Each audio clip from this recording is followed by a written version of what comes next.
Buenos días. Bueno, a mí me han pedido que hablara un poco de síndrome de Rett y pubertad y el paso a la vida adulta, quizá porque yo ya he requete pasado esta vida.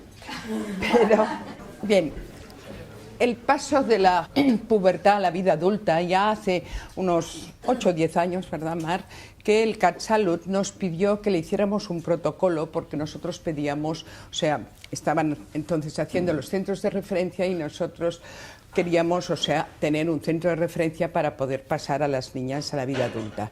Y a partir de allí se les creó, o sea, hicimos un protocolo con Mar y se lo pasamos, les gustó y a partir de ese momento ya se creó otro centro para adultos, aunque estos centros se han ido aumentando por las distancias.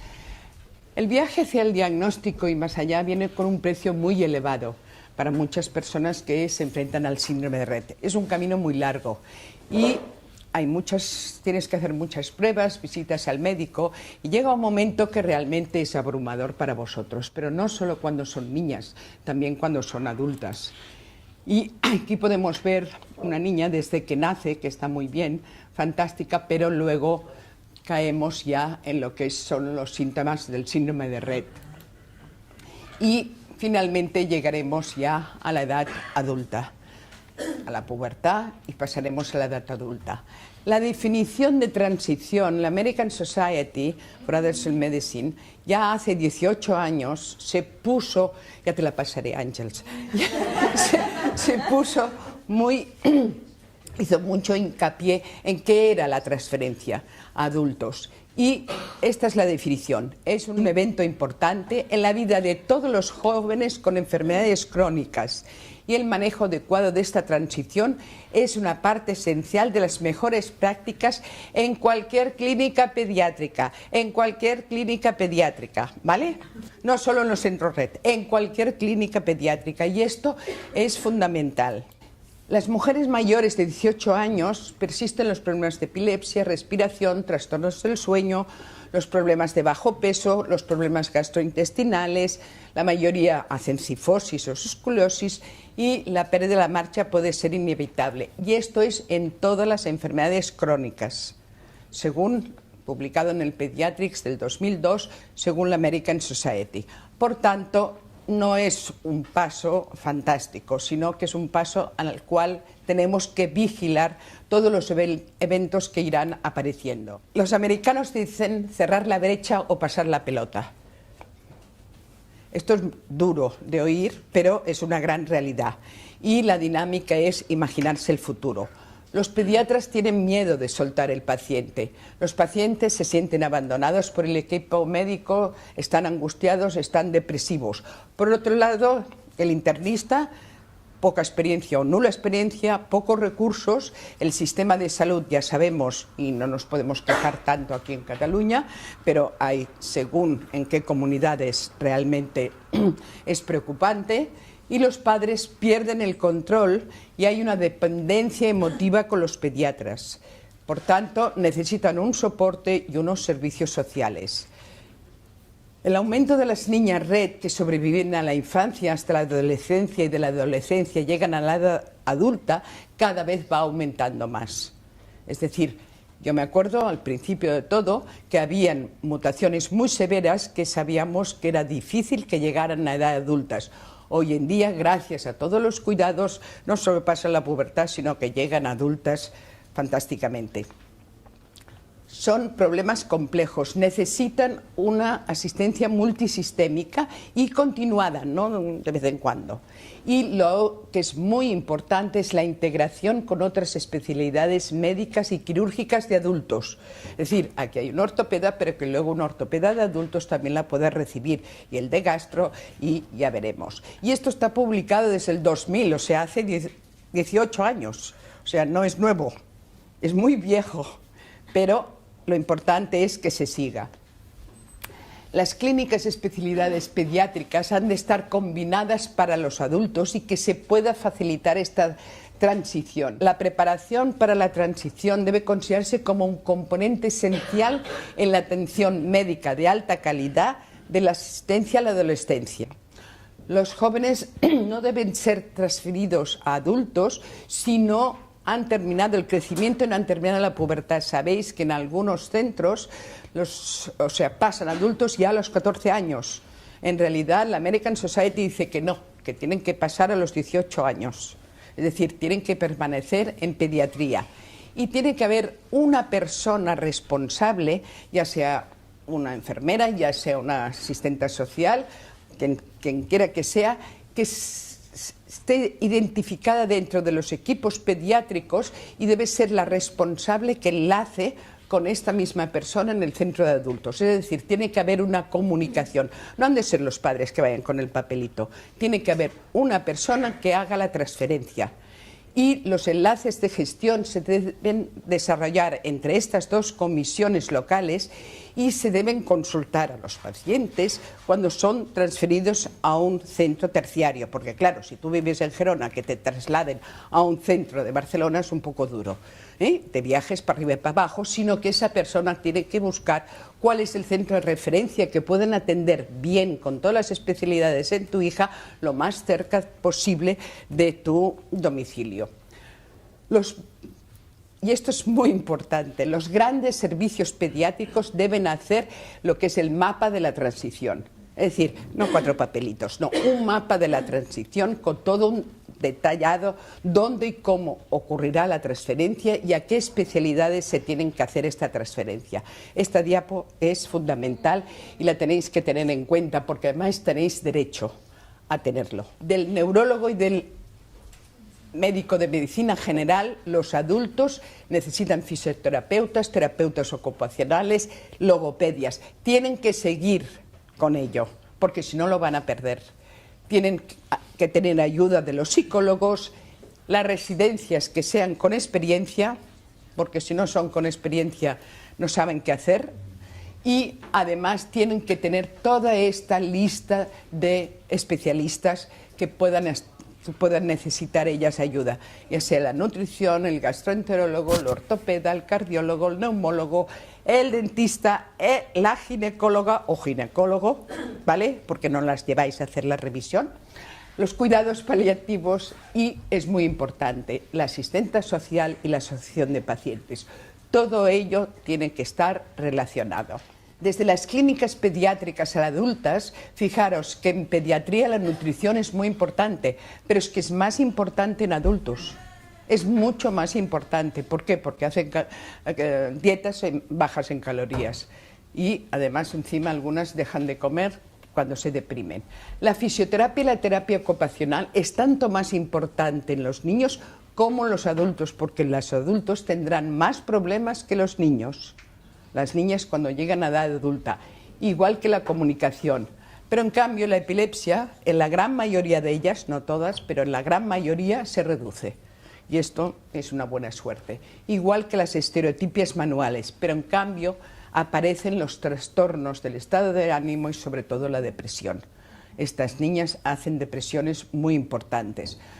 Los trastornos respiratorios son mucho más importantes en las niñas pequeñas que cuando son adultas. Algunas de ellas dejan de hacerlo.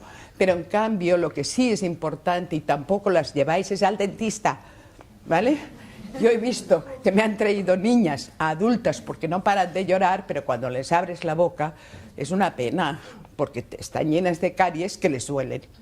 Y la revisión al dentista se tiene que hacer y es más importante en las adultas que en las niñas. La asistencia al cardiólogo y la disfunción autonómica. La disfunción autonómica, pies fríos, manos frías, los panadizos y sabañones son muy importantes en las niñas adultas. Les aparecen, y a veces he sacado un zapato y cuando ves esos sabañones, pobrecitas. Eso se tiene. Y los deportes y las actividades sociales han de continuar siendo las mismas. Tienen derecho a poder continuar haciendo sus actividades sociales. ¿Por qué? Porque las meten, muchas de ellas terminan en la residencia porque los padres son mayores y se acabaron las actividades. La salud ósea es importante cuando son pequeñas, pero es mucho más importante cuando son adultas. Y el dolor. Hacemos luego un apartado, porque el dolor que tienen en la menstruación, los quistes de ovario que pueden hacer, Hay un estudio de los australianos sobre los cálculos biliares y encontraron, no sé si es por la dieta que hacen en Australia, pero encontraron que había un tanto por ciento muy elevado de niñas red que tenían cálculos biliares. Los dolores óseos, los panadizos. Las niñas tienen dolor, ya lo sabemos, tienen un nivel inferior de dolor que la población normal, pero todo y así duele. Por tanto, poned analgésicos. En los adultos, el contacto y el interés por el medio pueden mejorar. Y esto es muy importante, o sea, nos entienden y contactan mejor que cuando son pequeñas, sobre todo en las primeras fases. Pero por otro lado, la motricidad, la afectación muscular y las enfermedades óseas pueden empeorar. Por tanto, si tienen espasticidad, hacer fisio, poner toxina, y algunas de ellas tienen una clínica parkinsoniana. Y, ojo, esta clínica parkinsoniana se puede compensar con dopa, con L-dopa, porque yo lo he hecho en algunas niñas y va muy bien porque compensa su parkinsonismo. El estado de humor cambia, igual que pasa con los adultos que no tienen ningún problema. Y en ellas, ¿qué hacen? Hay un rechazo alimentario, hay un hábito depresivo, no tienen energía, no quieren salir a andar. Si no controlan esfínteres, debemos intentarlo. Es un hábito, señores. Las niñas red pueden empezar a controlar esfínteres a partir de los 3 años. ¿Por qué? Porque es un hábito. Lo mismo que te pasa, tú tienes hambre a la 1 porque estás acostumbrada a tener hambre, o sea, a comer a la 1, ¿vale? Si te las dan a las 12 no tendrás hambre y si te las dan a las 3 ya te ha pasado. El control de esfínteres es un hábito, o sea que crearles este hábito. Yo no me lo creía hasta que probé hace unos años a una adulta intentar control de esfínteres y lo logró. De acuerdo, cuesta más que en un niño normal, unos meses más, pero se logra igualmente. Hay 2 puntos a tocar. Uno es la salud ósea.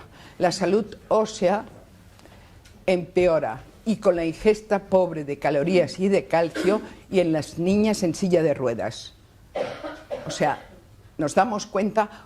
Una persona de mi edad, el médico, el internista, te da calcio para que lo tomes y vitamina D, cuando me acuerdo. Pero, es verdad, pero nosotros no nos acordamos de dárselo a ellas. No les damos calcio. Si ahora preguntáramos aquí quién da calcio a su hija, que ya es una adulta, pocas manos se van a levantar. ¿Por qué? Porque habitualmente, no solo con las niñas red, con los enfermos crónicos, muy pocos piensan en la suplementación de calcio y de vitamina D. Las fracturas se asocian al no andar, a la inmovilidad y también a la epilepsia, ¿vale? ¿Por qué? Porque sabemos que hay algunos antiepilépticos que pueden interferir en la absorción de calcio. Y las fracturas aumentan en las mutaciones severas. Este es un estudio que hicimos con Helen Leonard, que no hemos publicado, sobre qué niñas tenían más fracturas en la edad adulta. Y realmente había un tanto por ciento de niñas con epilepsia que aumentaba el número de fracturas. Es importante que se evalúe su osteoporosis, que se les haga una densitometría, igual que nos hacen a nosotros. Y también que les miren los marcadores de renovación ósea. Deben tomar esta ingesta adecuada de calcio y vitamina D. Y si aparece osteopenia y osteoporosis, también tienen derecho a que se les den los bifosfonados, igual que otro enfermo crónico, porque terminan solo recibiendo los de reuma y los de nefro. Y ellas también tienen que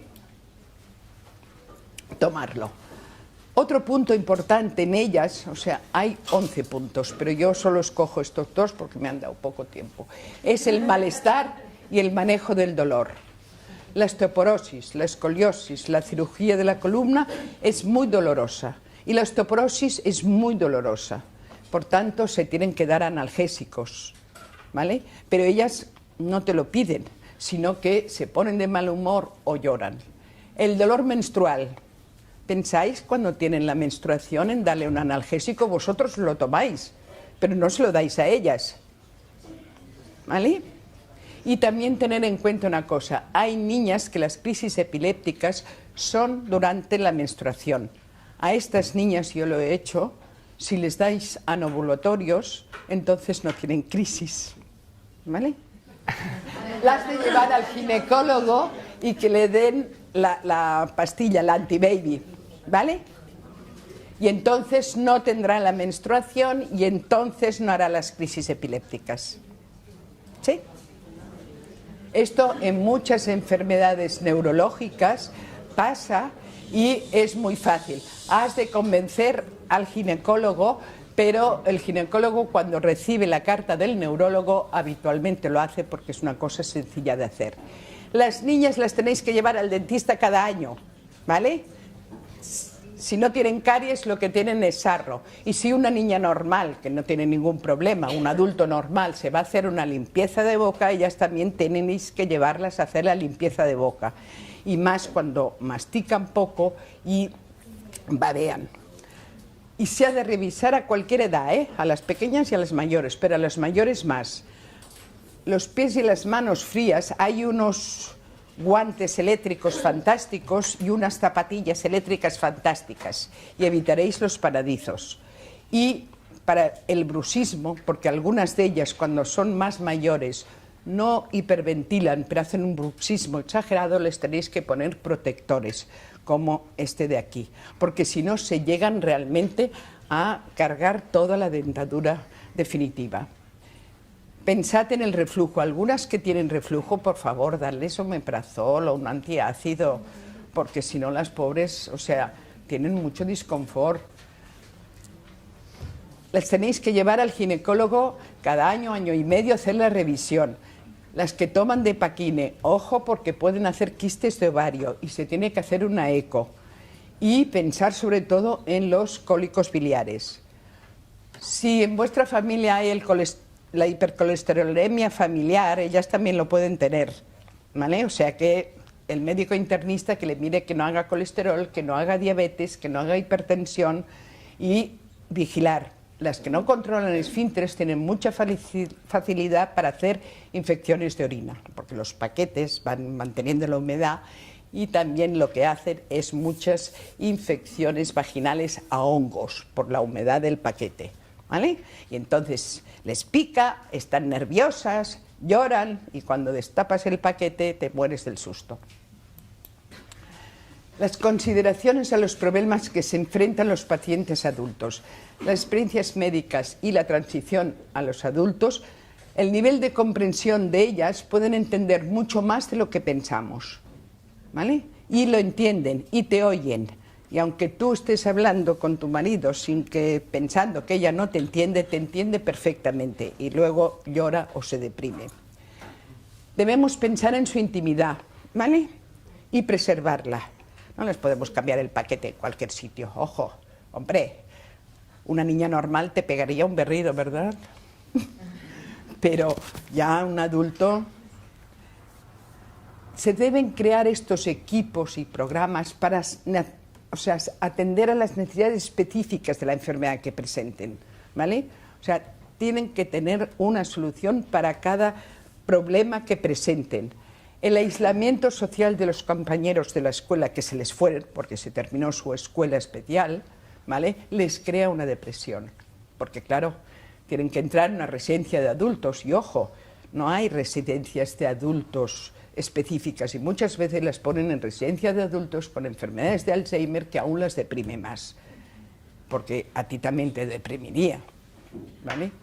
Y también este impacto de las limitaciones en el desempeño de las actividades de la vida diaria. En el colegio especial han ido de excursión, han hecho una serie de cosas, cosa que cuando entran en según qué tipo de residencias, si no son especiales, esto no existe. El impacto en el funcionamiento de la familia de ser dinámico. ¿Qué problemas tenemos? Los padres se hacen ancianos y el hermano sano se marcha.